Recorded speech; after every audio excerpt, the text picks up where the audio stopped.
Hey, what's up, everybody, and welcome back to another live stream edition of the World Elite Podcast. I'm your host, Dylan Abear. With me, as always, is my co-host and my tag team partner, Jordan Johnson. Jordan, how's your Monday going, man?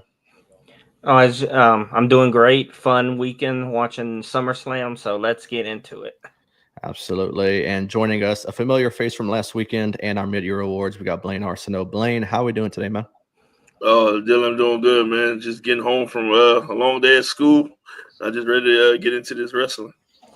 Yeah, man. Well, we got about an hour until Monday Night Raw. We have a pretty important Raw tonight. And yes, my dog, I knew it was going to be barking during the stream. So yes, we have a pretty good show for everybody. So we have about an hour until Monday Night Raw, a little under an hour. So I figure let's get right into the show so we can be done for a pretty important Monday Night Raw tonight. So let's get into the card first before we hit our topics. For it, first, night one, we had Roman Reigns and Jey Uso, who took down Braun Breaker and Bronson Reed. Charlotte Flair and Alexa Bliss won the Women's Tag Team Champions from Roxanne Perez and Raquel Rodriguez. Sami Zayn defeated Karrion Kross. Tiffany Stratton retained the Women's Championship by beating Jade Cargill. Drew McIntyre and Logan Paul beat Randy Orton and Jelly Roll. CM Punk beat Gunther for the World Heavyweight Champion, but was quickly cashed in by Seth Rollins at the end of the night. Night two, we had Naomi beating Rhea Ripley and Io to retain her Women's World Champion. The Wyatt 6 1D 6-pack TLC match in one of the best TLC matches I've ever seen as a wrestling fan, by the way. Becky Lynch beat Lyra Valkyria to retain the Women's Intercontinental Championship. And now that Becky has won, Lyra Valkyria can no longer challenge for the title as long as Becky is the champion.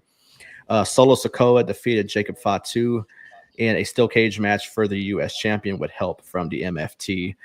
Dominic Mysterio retained the Intercontinental Champion from AJ Styles, and Cody Rhodes is now a two-time undisputed WWE champion by beating John Cena. So we're going to do a topic at the end of the show that's kind of like a roundtable discussion to kind of get what we didn't catch at the end. So let's hop into our first topic, and it's probably the most shocking part of the weekend, and that Brock Lesnar is back in the WWE. Now, this is a statement that I did not think I was going to make quite some time because of the case that's going on with Janelle Grant against Vince McMahon and the WWE. Brock Lesnar's name, of course, is in that lawsuit and whatnot. But with Brock Lesnar coming back, a lot of people within the IWC are now becoming lawyers of themselves because they're bringing up the screenshot of the lawsuit.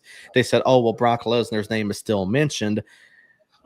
Last I saw, he was not charged with anything. He was not really accused of anything. He wasn't arrested. He wasn't anything. So I don't see a reason to really have any sort of clearance really needed to come back to the WWE. They held him out for 2 years. I mean, what more do you need to do? But before I even go more into a rant, that's probably going to make my head explode. Blaine, I'll let you go first on this one, man. What was the reaction? I know 60,000+ people in MetLife were losing their minds, and I know a lot of people around the world also losing their minds. So what was your reaction? I think I was along with the 60,000+ fans in the stadium. Excuse me. I did not see this coming. I knew he was a part of the lawsuit, so I just thought it was like a long ways away before he would come back. But the shock value was there. Like, everybody was surprised. Yeah, absolutely, Jordan. Jordan, you were in the living room with me and Ryan. So I mean, reaction. I mean, we all saw it. The three of us. Wife was in here playing her game, and I know she was here in the other room. Our reaction to it was. So what was going through your head, man? Yeah, I didn't know he was coming out. Then his music hits, and yeah, me, you, and your brother Ryan, we all lost our shit in the living room. So can't wait to see what he has to do.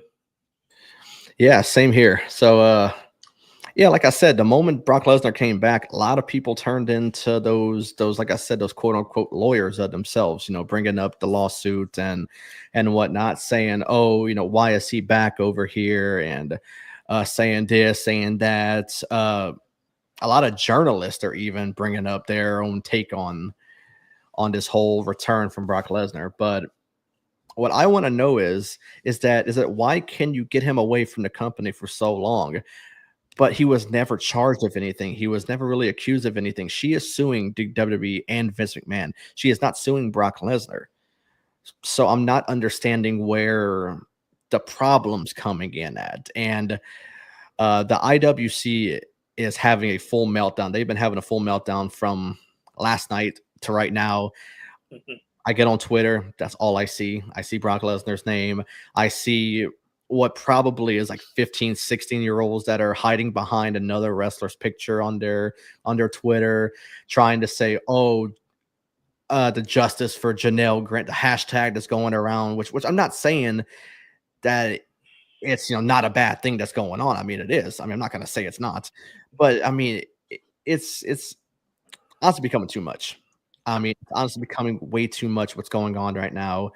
It's honestly pathetic seeing the IWC still in an uproar, saying, oh, to the women in the locker room, get out while you can.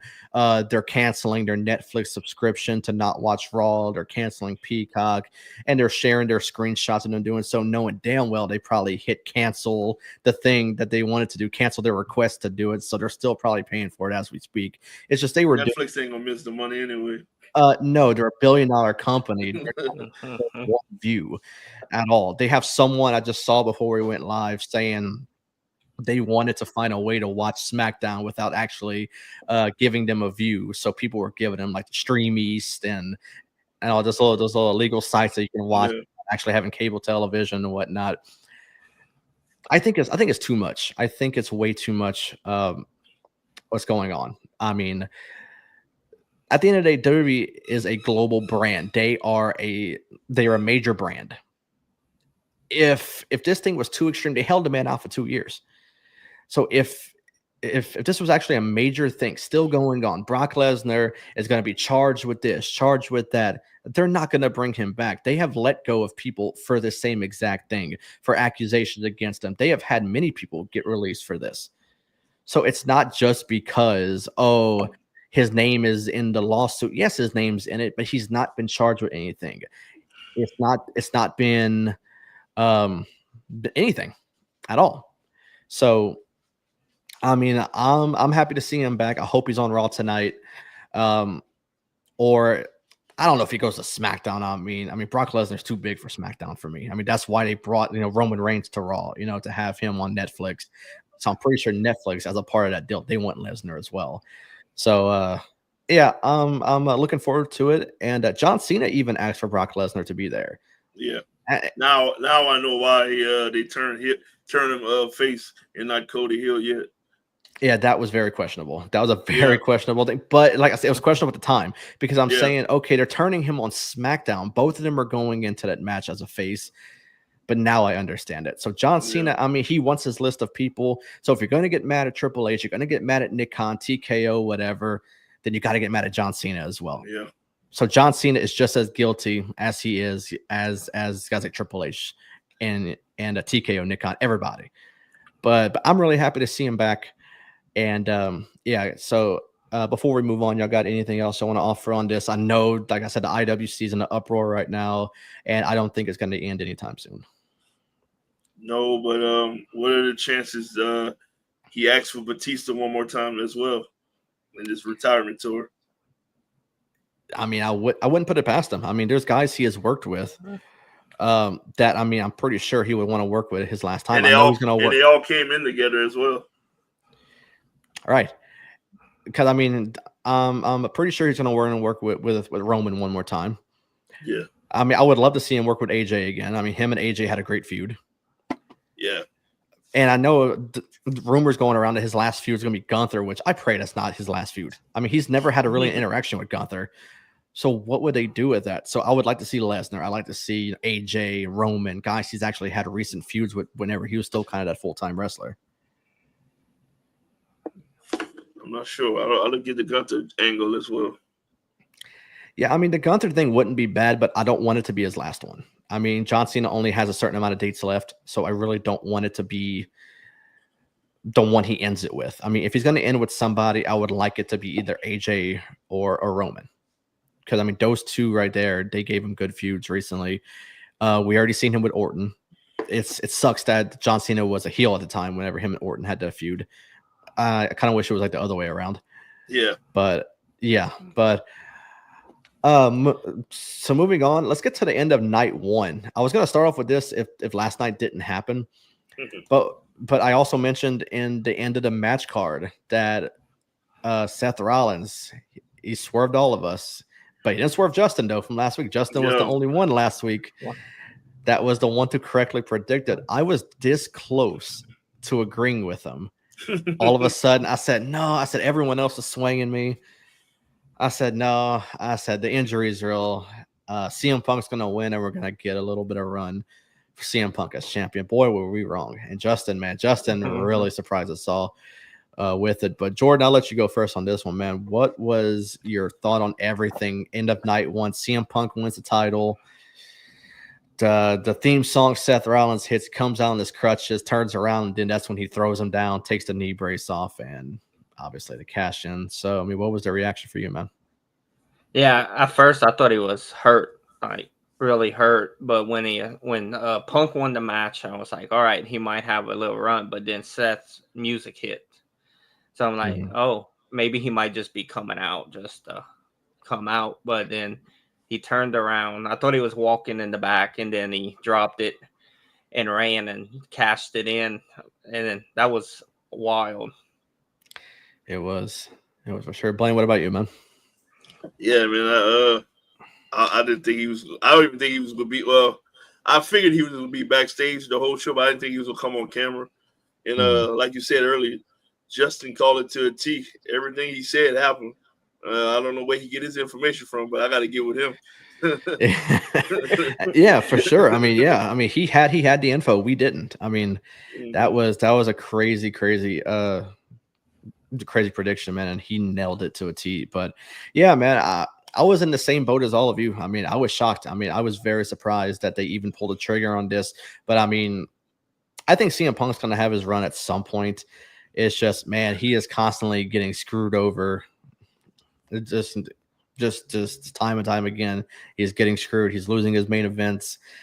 But soon enough, I think he is going to have some sort of title reign. But I mean, Seth Rollins, in my opinion, is a superstar of the year for the men's side, and he's killing it character-wise. The heel turn at WrestleMania, siding with Paul Heyman, bringing in guys like Bronson Reed and Braun Breaker.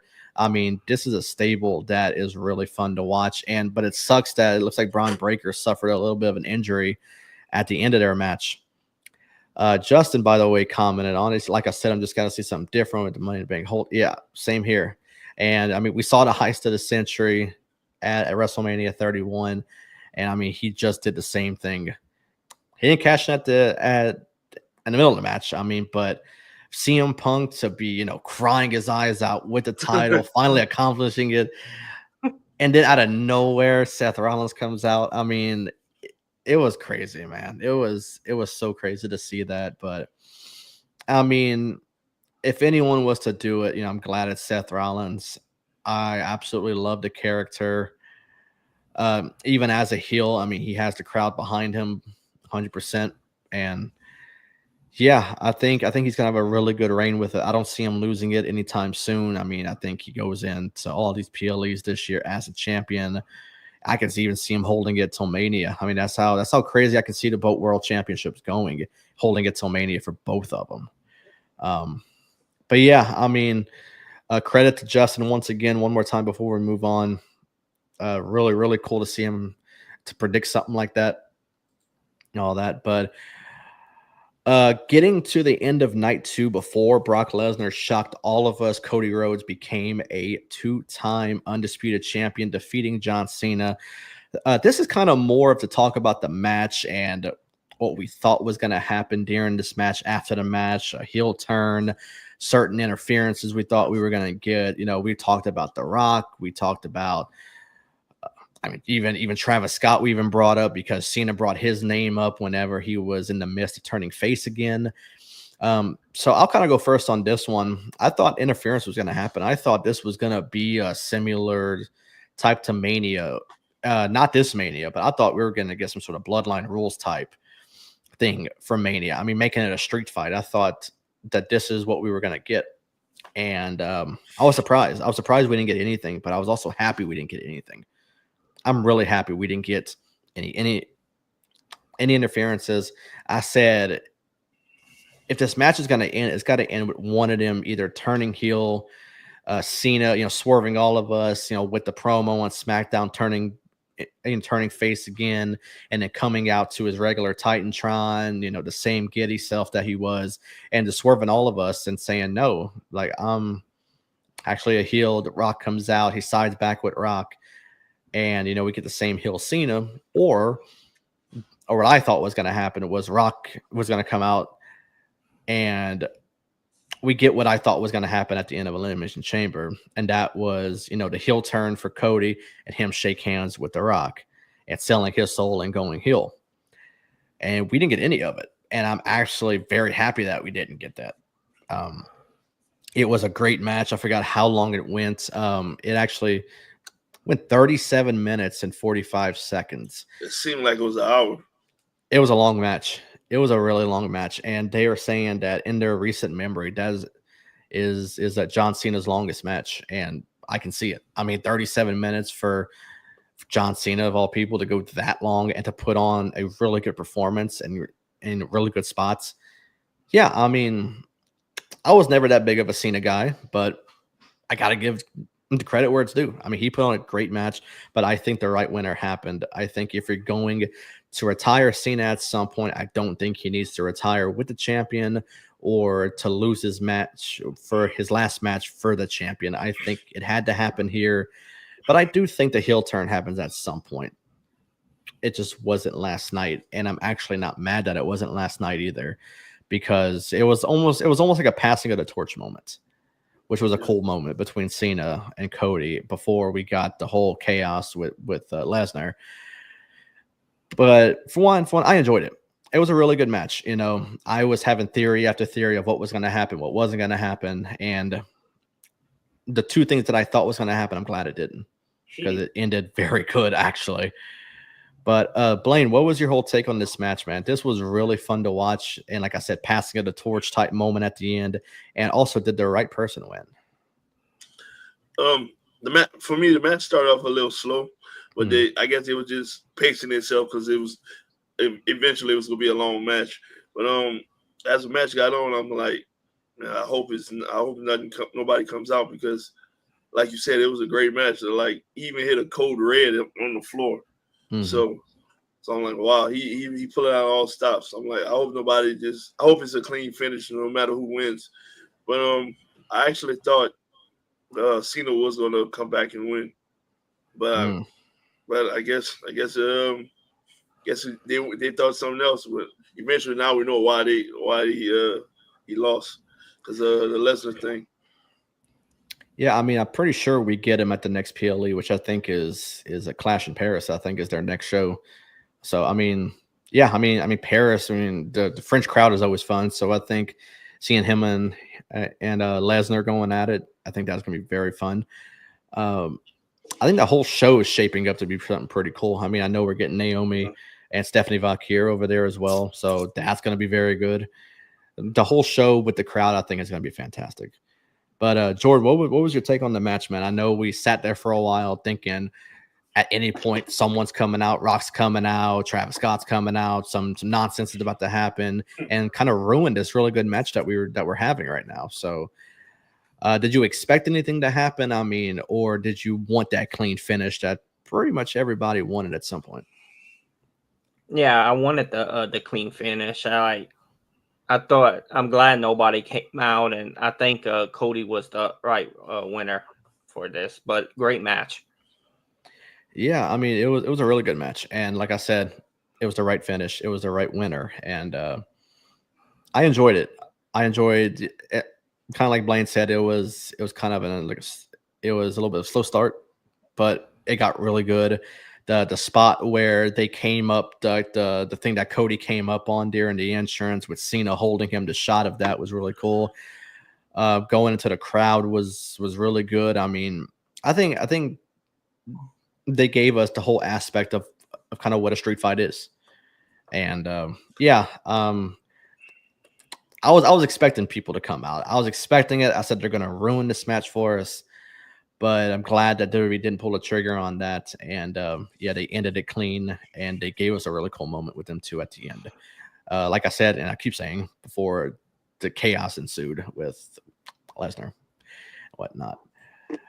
But getting to one of the funner matches of SummerSlam, and I thought it was really cool. A lot of people had their kind of opinions on it. Was a Jelly Roll match with him and Orton taking on Logan Paul and Drew McIntyre. The match was kind of in doubt for a little while. I know Drew McIntyre was stuck in the UK for a wedding. They didn't know if someone else could take his place. I know The Miz was posting social media trying to take his place, but then Drew McIntyre posted his own video, showed Logan Paul in it, saying that was never going to happen, But the big question is, and I'll start with Jordan on this one, did Jelly Roll live up to the hype in his debut? I know he's kind of a bigger guy. They came out with the stat that he was under 300 pounds for the first time since like the sixth grade, which is wild to be exact. But yeah, I mean, did he live up to it? I mean, for one, he's not in the shape of a Logan Paul or a Bad Bunny or anything like that. But for what it's worth, I thought it was fun. But what about you? Yeah, I think he did great in the ring. He did some great moves, and then with Logan Paul, on the table, that was nuts. But I think he did great for his first match. Absolutely. What about you, Blaine? Oh man, I was very impressed. I thought he would just come out and just botch everything, but he actually took that spot on the table. It's another spot he took. It was the ending frog splash. He took that as well too. So he did good. I was impressed by his performance. Same here. I was really impressed. The spots that he were taking shows that he respects the business. He's not sandbagging for anybody. He's not trying not to take a move or anything like that. He's not showing that he doesn't respect the company or anything like that. He showed that he wanted to be there, and he actually showed it for night 2. Was in the crowd for it as well. So he could have packed his bags and went home after night 1. Something that Roman Reigns probably did the moment night 1 was, or even his match was over. I mean, he probably was able to fly home and be back for the main event of night 1. So yeah, Jelly Roll, he respects it, and that's something I got to give to him. The spots he took, the table spot, the frog splash. I thought he was going to surprise everybody. Yeah, I thought he was going to surprise a lot of people by doing some sort of move that was going to just shock everybody. I wasn't expecting like a shooting star press or anything, but I was expecting, some sort of move that was going to shock all of us. But a lot of people critiquing how long he took for the choke slam. I think that the picture is actually right before the choke slam that he gave to Logan Paul. A lot of people critiqued it. A lot of people did not enjoy it. And I think people maybe had their expectations a little too high for Jelly Roll. But like I said, the size of the guy, I mean, that tells you what you need to know right there. I mean, he's a bigger dude, so you can't expect the high-flying moves. He's not going to give us a Dave Meltzer 5-star Tokyo Dome match that you see Will Ospreay have. That's not going to happen. I'm sorry to tell the people who had the unreal expectations of Jelly Roll, but for what it's worth, I thought it was fun. I thought it was a good match. I thought overall the show was good, but this is a match I was really looking forward to, seeing the pairing with him and Orton. I know Jelly Roll started the match off. A lot of people were saying, oh, Orton should have started off. Jelly Roll was too gassed too quickly and whatnot. But for what it's worth, like I said, it was fun. I mean, it was a fun match. It was a celebrity match. It's not like he's athletic like Logan Paul, who's been in the business for a little bit, or like how Bad Bunny came in and put on a banger with Damian Priest at Backlash. I mean, that's not what it's going to be. But it was fun. It was a fun match. I thought he lived up to the hype. To answer that question, I think he really did live it up to it. And I would love to see him again in there. Now, I think it would be the best thing to keep him maybe as a tag team guy. I don't think he's going to put on anything memorable as a single star by any means, but tag team would be the way to go. Maybe give us something at Survivor Series, wait until that big show again. I don't think he travels to Paris. I don't think he's going to Saudi or anything like that. So I think we could see him again, maybe Survivor Series, push it maybe to the Rumble or something like that.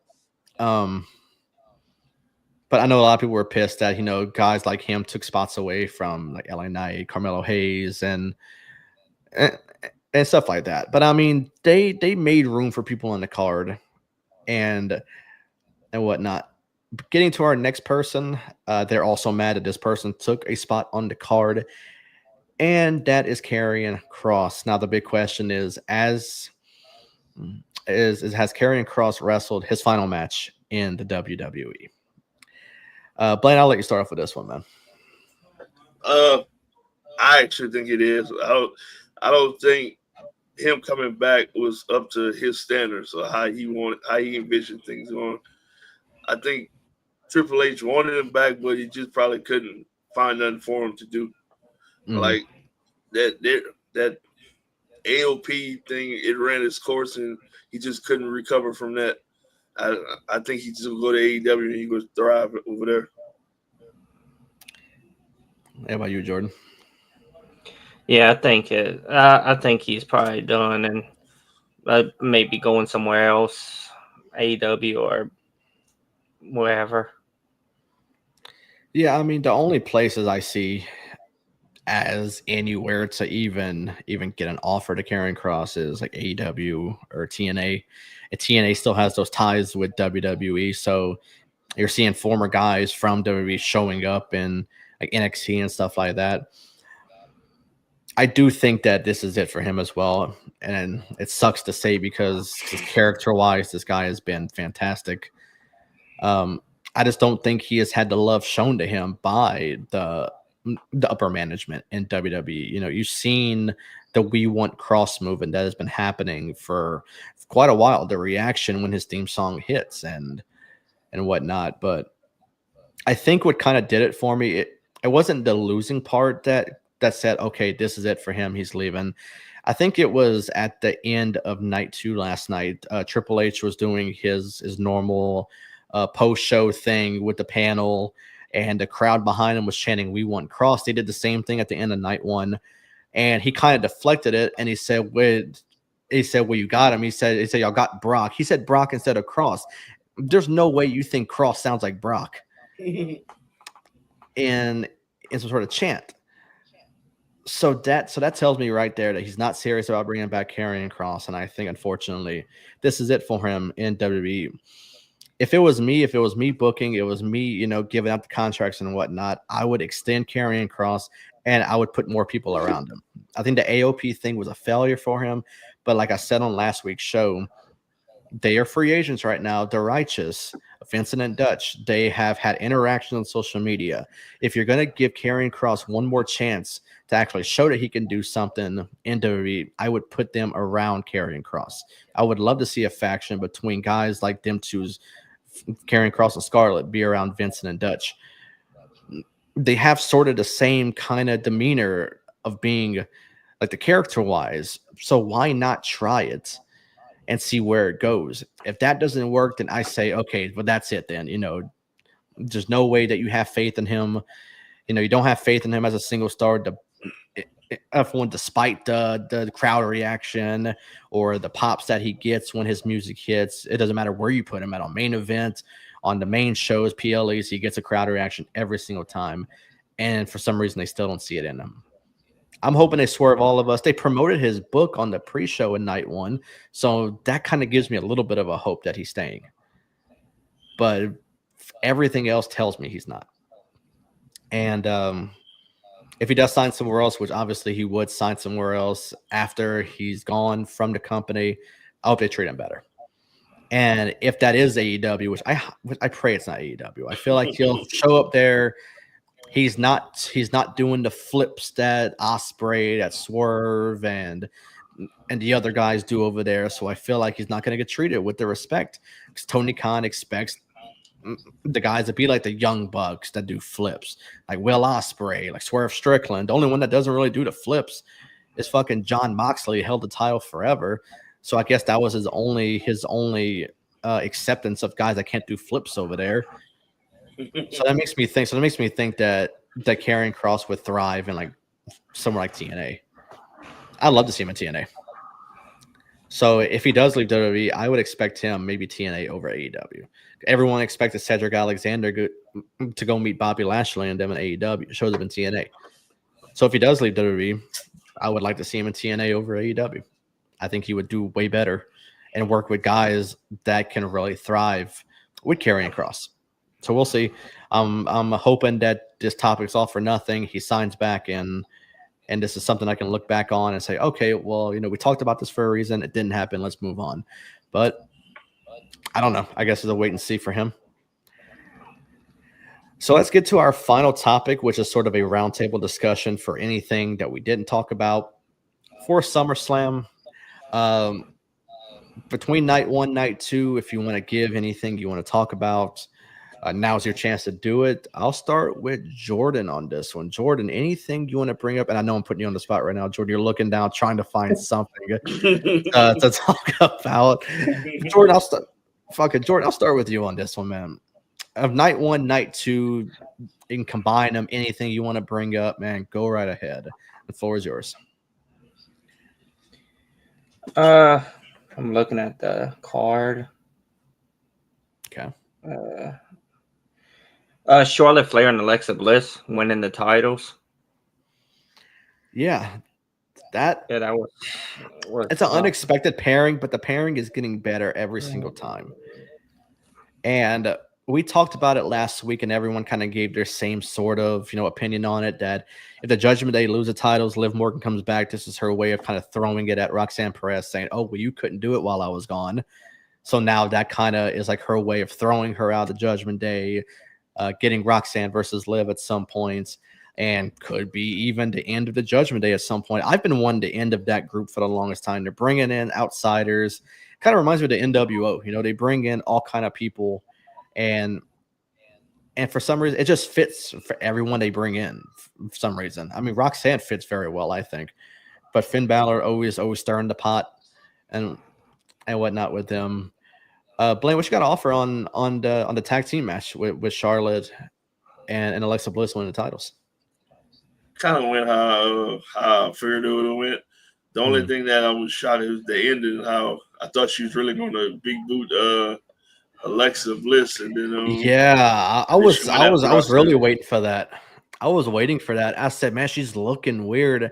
I said, man, she's gonna hit Alexa, watch, and Judgment is gonna win. And then she caught Raquel. I'm like, okay, never mind. Yeah. But what about you, Blaine? Anything else you want to bring from SummerSlam? Kind of something you want to talk about that we didn't? I know, like after the match, me and you kind of text back and forth the clean pin between Jade Cargill and Tiffany Stratton. I thought it would have been some type of interference.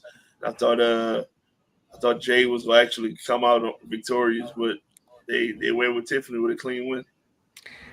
Yeah, I think the only person that's happy that Tiffany got a clean finish is the guy in the middle. I mean, Jordan loves Tiffany Stratton, man. When we were texting back and forth, I was just as confused as you were, because I said, okay, she's about to do Jaded off of the top rope. She's about to win the title. I said, we're not seeing Naomi at all in this match. I said, she's about to win that title. She's about to give her Jaded right off the second rope, and then all of a sudden she flips it and gives her the moonsault and wins. I said, okay, something's weird about this. Either they're not ready for Jade to be champion, or they got something bigger in store for her. Do they move her to Raw, let her work with Naomi over there to kind of save the interference, or what? I mean, if they don't do that, what are they doing with Jade? They bring her to the company. They talk about her like she's a star. They don't debut her until the Rumble was her first match that she's actually in. Yeah, Rumble was. Yeah, and then she wins the Queen of the Ring. She goes to SummerSlam. She loses. So that was mind-boggling to me.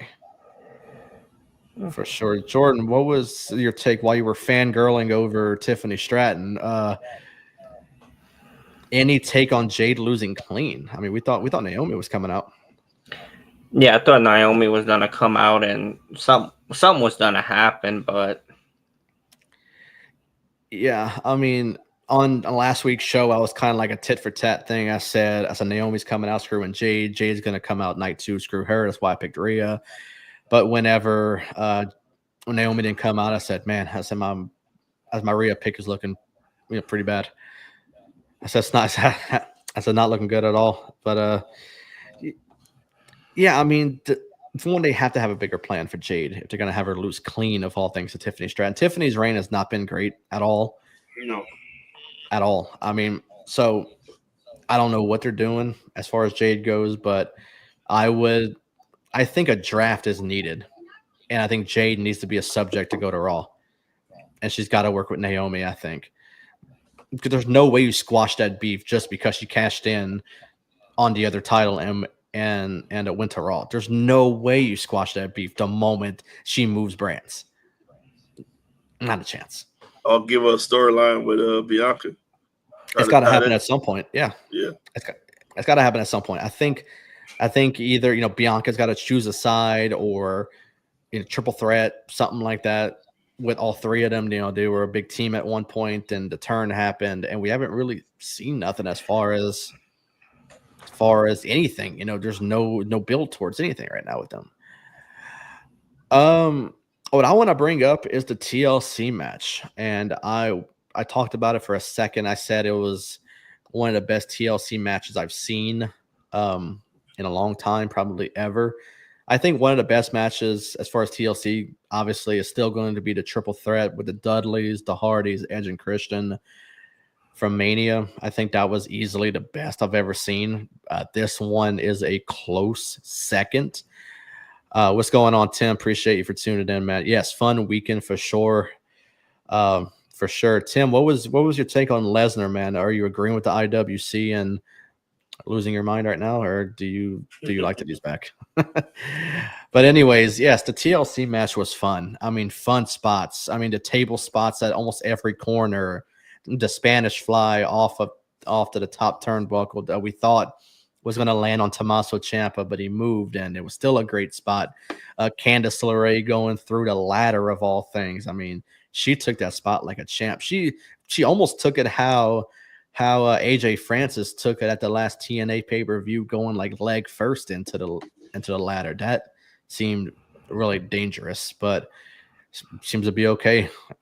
I know if I took that sort of spot, man, I'd still be laying there right now in MetLife if that was the case. But no, man, this was a really fun match. I mean, I knew it was night 2.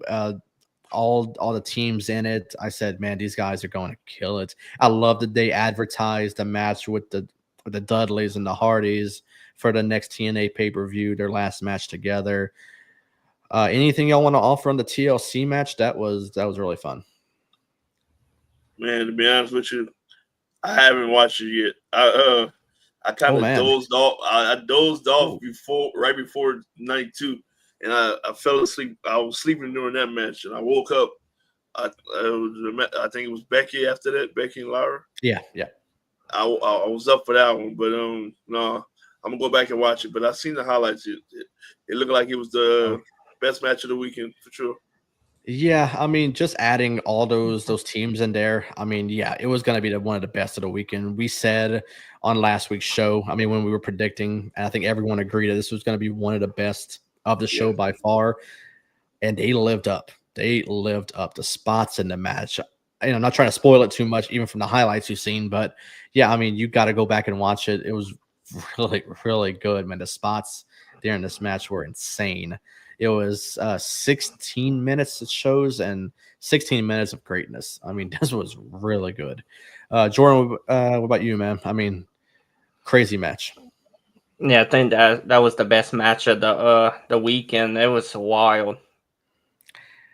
Yeah, for sure. Tim says, I try to stay off of Twitter.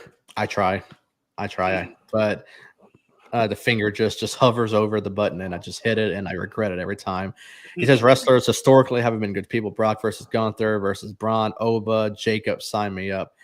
Yeah, I mean, Brock Lesnar coming back has a potential for so many new matchups that we've never seen. We saw the stare down with him and Gunther Him versus Braun Breaker would be wild. Obafemi, Jacob Fatu. I mean, man, the list goes on and on of matchups that you would love to see between Brock Lesnar and all these people. So, yeah, Tim's given us a lot of good dream matches that I would love to see WWE sort of accomplish with Brock Lesnar coming back. But one more thing I would love to do as far as the round table, and I'll let y'all go one more time if y'all want to go for something else, is the fact that Naomi was able to share a cool SummerSlam moment with her father. Yeah, that was cool. That was a cool moment. Cool. I didn't know who that was at first but then, they automatically, gave the, detail of this, like this is her father. I'm like, oh shit. I said, that is cool. And, she even broke character during her the post-show interview and whatnot, talking about it. And I thought that was really cool. So something I just wanted to bring up real quick, not much else I want to offer on it because it really didn't really do much as far as the match goes. Match was great between her, Rhea, and Io, but yeah, very cool moment for Naomi to start off the night of SummerSlam. But before we wrap up, y'all got any other topics y'all want to bring up as far as night 1 and night 2?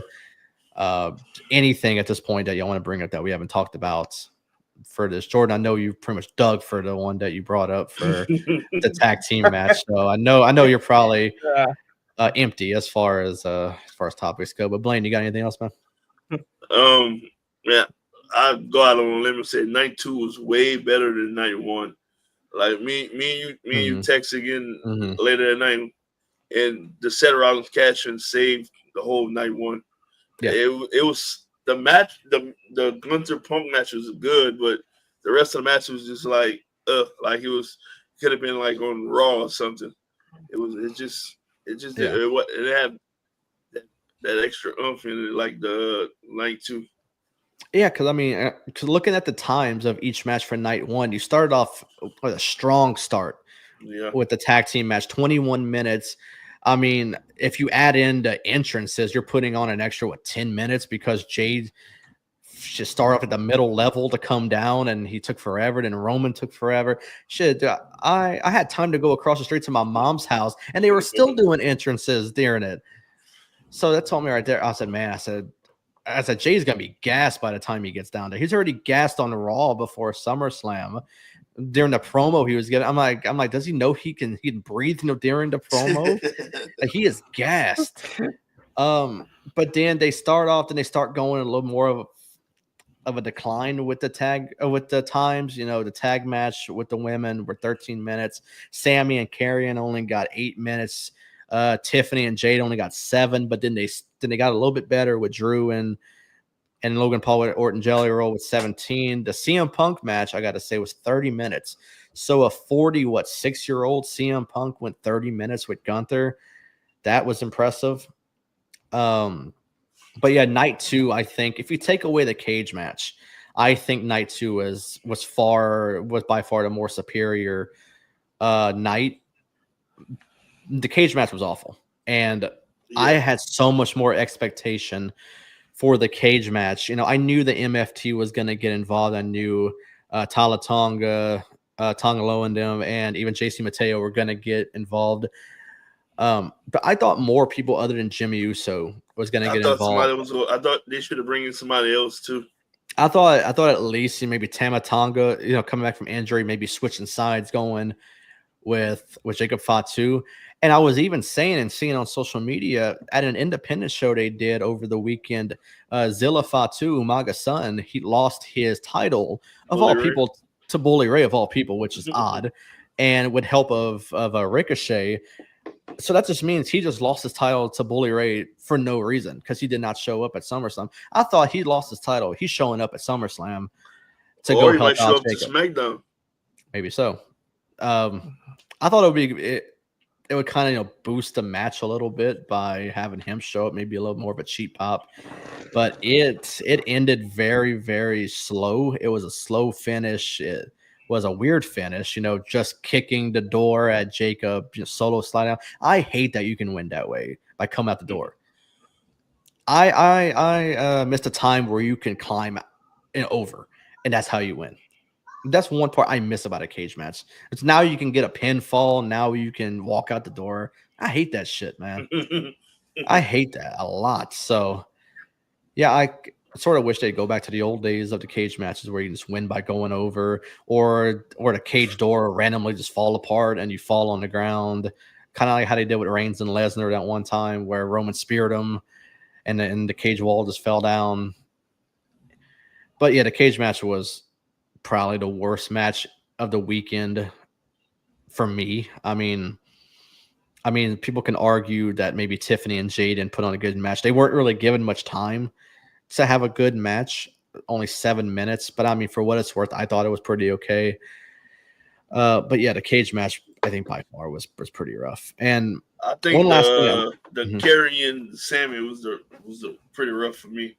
Those two matches, I think they could have just been on SmackDown or Raw and called it a night. Yeah, I mean, I feel like they could have hold those matches on a SmackDown and give guys, like I mentioned earlier, that SummerSlam spot, like a LA Knight, Carmelo Hayes. I see Carmelo Hayes is kind of getting his own little movement right now of people that want him in the spotlight. So, hey, I would love for them to capitalize on Carmelo Hayes. I think he's a fantastic talent. It's just they're not really using him too much, which sucks. Yeah, but nothing fits for him right now. I don't see who would he go in the feud with right now. That's the sad part.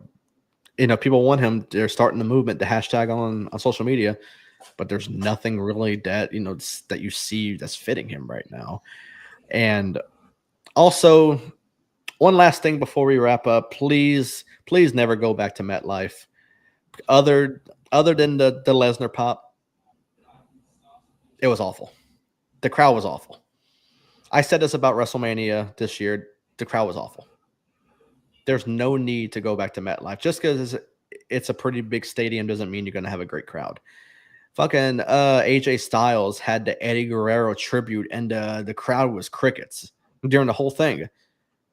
It was awful. That was such an awful thing. It was a cool tribute. The lowrider, the exact attire that he wore during the Custody of Dominic match with Rey Mysterio. Like, he wore the exact same thing, which was awesome. You seen that Rey Mysterio comment he posted on one of the he said it was a cool way to honor him. But he said, I wish Eddie would have beat me so he could have taken custody of Dom. That's great. That is really cool. But it was a really cool tribute. I just wish a better crowd was able to enjoy it, because the MetLife crowd, other than the Lesnar pop, the Cena pop from seeing the old Titantron, and maybe a few other little cheap pops they got throughout the weekend, I thought it was a pretty rough crowd. It seemed like they were asleep for most of it. So, I mean, other than that, it was good. I mean, but before we close out, give me your final rating out of 10 for the entire week, for night 1 and night 2 combined. Out of 10. Jordan, I'll start with you. I'll give it a 9. Damn. Okay. That's pretty high. Yeah. Okay, what about you, Blaine? I'll go with like a 6.5, maybe 7. I think, like I said earlier, I think night 1 was just subpar. But 2 did come on the back end, and night 2 did come on the back end and try to save it. But I just think it's 6.5, maybe 7. Yeah, I'll go with 7.5 out of 10. I thought it was a good show, a lot better than what people are saying right now. A lot of people are just mad the fact that Brock Lesnar is back, and they're saying, "Oh, SummerSlam was terrible," and all that. And even though it wasn't, because it wasn't. I mean, no, it wasn't bad at all. It wasn't bad. I mean, were there bad spots? Were there bad matches? Of course there was. I mean, but every pay-per-view is not going to be, going to be 10 out of 10. I mean, that's just no way that happens. Unless you're Dave Meltzer. Yeah, exactly. If you're Dave Meltzer and every match is in the Tokyo Dome and has Will Ospreay versus Kenny Omega, that's your 10 out of 10 right there. It's every single match on the card is those two guys, and it has to take place in the Tokyo Dome. There's your 10 out of 10 right there. He fucking gave a 5-star to Kyle Fletcher and Dustin Rhodes, but I think he's never getting a 5-star like the Kurt Angle or something like that.